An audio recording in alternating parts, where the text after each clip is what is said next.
कक्षा 10 विषय भूगोल पाठ 2 वन एवं वन्यजीव संसाधन।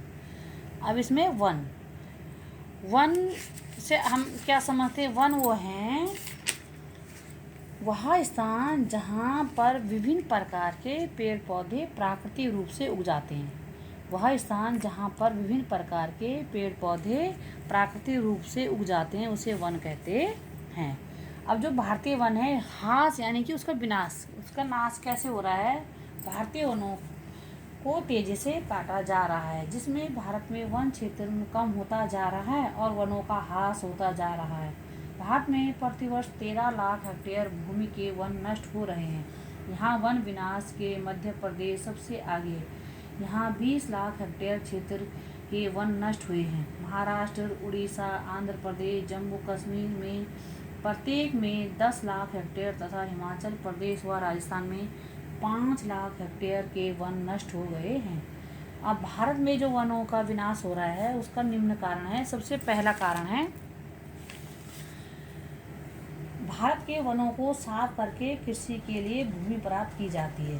दूसरा है भारत के क्षेत्र पशुचारण के लिए वनों का विनाश हो रहा है।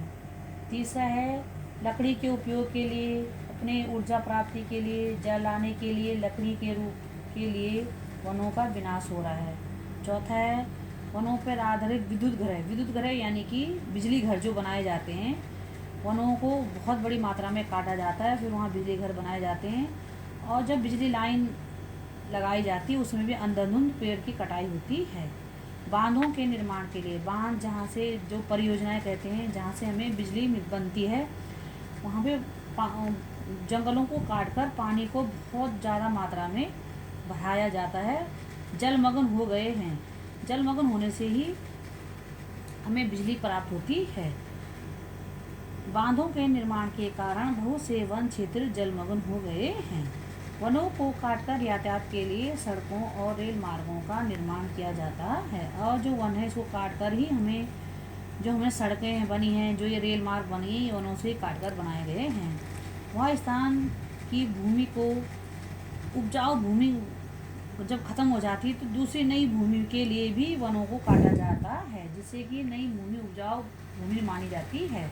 आंधी तूफान या गर्मियों में जंगलों में आग लगने के कारण वनों का विनाश हो रहा है और लोग अभी इसके प्रति जागरूक नहीं हैं, तो इसका भी मुख्य कारण वनों का अभाव हो रहा है।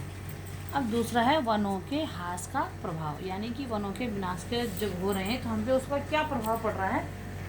सबसे पहला है कि जब वनों की कटाई हो रही है तो वायु प्रदूषण, यानी कि वायु में प्रदूषण तेजी से वृद्धि कर रहा है। दूसरा है वनों के विनाश के कारण वर्षा की बूंदों से मिट्टी का अपरदन तेजी से होता है। जब बारिश होती है तो वो अपने साथ मिट्टी को बहा ले जाती है, जहाँ की जो पेड़ हैं उनकी जड़ें कमज़ोर पड़ जाती हैं। वनों के काटने से पृथ्वी की जल सूखने, और जो वन है, जहाँ वन होते हैं वो अपने अंदर जल को अधिक सोखती हैं और जहाँ वन कम हो जाते हैं वो जल सोखने की क्षमता कम हो जाती है, जिससे कि बाढ़ आती है। वनों में औषधि यानी कि दवाई के मात्रा के रूप में वनों को काटा जा रहा है और जो सुगंधित पादप हैं उनका भारी विनाश हो रहा है। वनों की कटाई से जब वन नहीं है तो हमारा क्षेत्र जो होगा मरुस्थल ज़्यादा होगा। वनों की कटाई के कारण पर्यावरण असंतुलित हो रहा है, यानी कि जब वन कम हो रहे हैं तो जब बाढ़ आती है, भूजल स्तर आता है और ओलावृष्टि होती है, अतिवृष्टि होती है, तो इसके कारण वनों का ह्रास अधिक हो जाता है, वन कम हो जाते हैं। वनों के ह्रास के कारण वन में पाए जाने वाले जो जीव जंतु हैं उनकी संख्या निरंतर कम होती जा रही है और कुछ जीव तो बिल्कुल विलुप्त होने के कगार पर हैं।